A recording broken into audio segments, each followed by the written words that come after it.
बिस्मिल्लाहिर्रहमानिर्रहीम अल्हम्दुलिल्लाहि रब्बिल आलमीन वस्सलातु वस्सलामु अला सय्यिदिल अंबिया वल मुरसलीन अबिल क़ासिम मुहम्मद अम्मा बअद फ़क़द क़ाल अल्लाहु तबारक व तआला इन तंसुरुल्लाह यंसुरकुम व युसब्बित अक़दामकुम। अज़ीज़ान गिरामी, सबसे पहले मैं शुक्रिया अदा करता हूँ हज़रत आयतुल्लाह हाफ़िज़ सैयद रियाज़ हुसैन नजफ़ी दामदिल्लो और मुफ़स्सिर कुरान अल्लामा शेख मोहसिन अली नजफ़ी जो मेवर हैं इस कॉन्फ्रेंस का मुअस्सिस हैं, उनकी सरपरस्ती का और फिर आप हज़रात जो सफ़र की सोबतें बर्दाश्त करके और अपने प्यारे जज्बात के साथ यहाँ आप तशरीफ़ लाए, फ़र्दन फ़र्दन सबका एहतराम और शुक्रिया।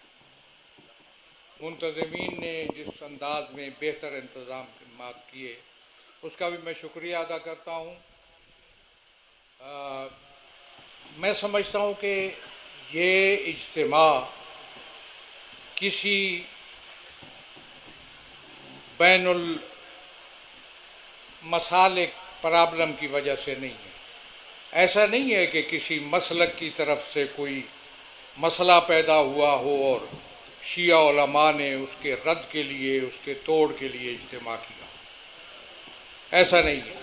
ये किसी मसलक के ख़िलाफ़ या किसी मसलक के हवाले से नहीं है और हम कर भी नहीं सकते, इसलिए कि हम बैनुल मसालिक इत्तेहाद के बानियों में से हैं। मुझे बताने दीजिए कि एक और शख्स है, मैं उसका भी नाम शायद बाद में बताऊंगा, उसके राब्ते के बाद फिर इस इत्तेहाद का जो मजलिस अमल की सूरत में सामने आया या मिली यकजहती की सूरत में सामने आया, उसके बानी होने का एजाज़ शियों के नुमाइंदा की हैसियत से मुझे हासिल है। बाकी हजरात बाद में शामिल हुए, उनका एहतराम, बिल्कुल एहतराम। और जब मैं तारीख़ बयान करूँगा मिली यकजहती की तो आपको बताऊँगा कि कैसे कैसे मराहल से वो गुज़रा और इस वक्त भी वो अपने मराहल पर मौजूद है। वो भी मौजूद है अपनी जगह पर मुत्तहिदा मजलिस अमल, लेकिन फ़ाल नहीं है। लिहाजा ये किसी मसलक के हवाले से इसको न देखिएगा। एक प्रॉब्लम पैदा हुआ, ये प्रॉब्लम कहाँ से शुरू हुआ? जब खौफ पैदा हुआ कि यहाँ भी कोई ऐसा इनकलाब आ सकता है जैसे हमारे पड़ोस में आया। डर लगा तो शियों के ख़िलाफ़ एक मुहिम शुरू हुई शियों के ख़िलाफ़। गिरोह पैदा किए गए, तकफीरी गड़े मुर्दे उखाड़े गए, सदियों पहले की किताब खाने कुरेदे गए। उनके वसाइल थे, उनके पास वसाइल थे, उनके पास वहाँ से उठाया उन्होंने और उसी के तसलसल में फिर ये तकफीरी सिलसिला, उसी के तसलसल में फिर कुछ लश्कर बनाए गए। भूल जाते हो दोस्तों, मैं तालिबान की हिमायत नहीं करता और यहाँ मैं वाज़े कर दूँ कि ये खारजा पॉलिसी का स्टेज नहीं है, हम अपनी दूसरी बातें कर रहे हैं। लेकिन मत किसी पड़ोसी मुल्क के किसी नायब वज़ीर आज़म के बारे में यहाँ बात हमारे स्टेज से नहीं होनी चाहिए। मैं मौजूद हूँ इसलिए कि मैं भी पाकिस्तान की पॉलिसी को देख रहा हूँ और उस हवाले से भी पाकिस्तान हमें एहतियात करनी चाहिए। और मैं बहैसियत नुमाइंदा वली फ़की के तहत जो हुकूमत कायम है उसके राब को तो भी मुझे देखना है, मत बात कीजिएगा एहतियात से।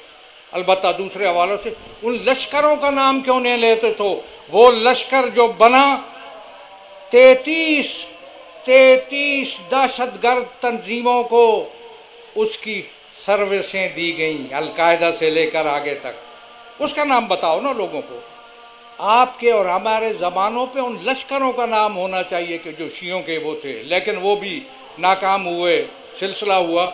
अब मैं समझता हूँ कि तकफीरियों को इस्तेमाल की एक तो बहाने के तौर पर इस्तेमाल किया जाता है कि फ़लाँ जी एतराज़ है। किसी को क्या एतराज़ हो सकता है? मैं पाकिस्तानी हूँ, मेरा हक़ है, मेरा बुनियादी शहरी आज़ादियाँ में मुझे आइन मुझे हक़ देता है। मैं किसी के रोकने या रुकावट डालने से वो रुक नहीं सकती, वो बहाना। या ये जो चंद बेहुदा लोग बैठ के कहते हैं कि अज़ान के बारे में 76 की PLD में देखिए हमारे हक़ में वो फैसला है। मैं उधर जाता ही नहीं हूँ, मैं समझता हूँ कि विलायत अमीरुल मोमिनीन पर कोई ऐसा चीज़ नहीं आई जिसकी वजह से यहाँ मौजू बनाया जाता। बन गया तो ठीक है, लेकिन मसला है कि इस वक्त शियों के साथ जो ज़्यादतियाँ हो रही हैं सरकारी एहलकारों के ज़रिए, मैं कहता हूँ रवैये बदलो, बदलने पड़ेंगे आपको। ये रवैये काबिल कबूल नहीं है।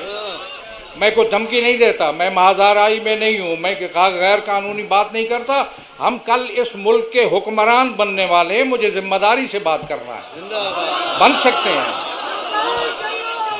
इसलिए मैं अभी मुतवज्जे कर रहा हूँ कि रवैये बदलो। ये रवैये इस हवाले से पाकिस्तान के मैं मुहिब वतन होने की अपने पर कोई इसरार मैं नहीं कर सकता। मैं किसको तसल्ली दिलाऊं कि मैं मुहिब वतन हूँ? मैं कसौटी हूँ, मैं परखूंगा लोगों को कि कौन मुहिब वतन है।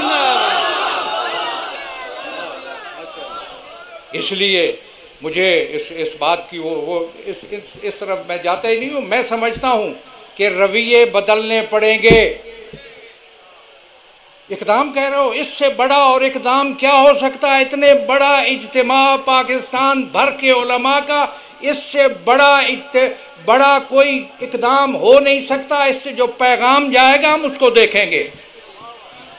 जो पैगाम जा रहा है इस इज्तिमा से हम उसका जायज़ा लेंगे और फिर आइंदा के लिए हम पाकिस्तान में मौजूद हैं। हम अपनी सरनविश्त का फैसला हम खुद करेंगे इस मुल्क के अंदर, आइन के अंदर, कानून के दायरे में रहते हुए। मैं आइन और कानून को समझता हूँ और आइन और कानून की रोशनी में हमें हक है इस बात का। यहाँ फिर और मसाइल आ जाएंगे, रैलियाँ निकलवाई गई ताकि झुकाया जाए और कोई कानून साजी की जाए। इन रैलियों से, इन हरबों से किसी मकतब को झुकाना, मैं समझता हूँ कि ये गलत फहमी है और गलत अंदाज है। इस अंदाज को भी बदलना चाहिए। और मैं दूसरे लोगों को मुतवज्जे करता हूँ कि जो इस हवाले से तशय्युअ के हुकूक के हवाले से कोई दूसरी नज़र रखते हैं, मसलन मौलाना बयान कर रहे थे कवानीन की, उसमें भी मैंने देखा है। इसलिए मैं समझता हूँ कि ये इक़दाम है, बहुत बड़ा इक़दाम है। इस इक़दाम के असरात को महफूज करना और आगे बढ़ाना और हासिल करना हमारी ज़िम्मेदारी है। कैसे होता है ये आगे हम इसको मुंतज़िमीन को मैं कहता हूँ कि इसके लिए आगे प्रोग्राम बनाएं। फिर उसके बाद जैसे कि फरमाया गया यहाँ पे कि चेहलम सैयदुश्शुहदा आने वाला है, इसको बड़े भरपूर तरीके से मनाइए और आज़ादारी सैयदुश्शुहदा के हवाले से एक और नमूना और मिसाल कायम कीजिए है पाकिस्तान के अंदर। भरपूर अंदाज में चेहलम मनाए।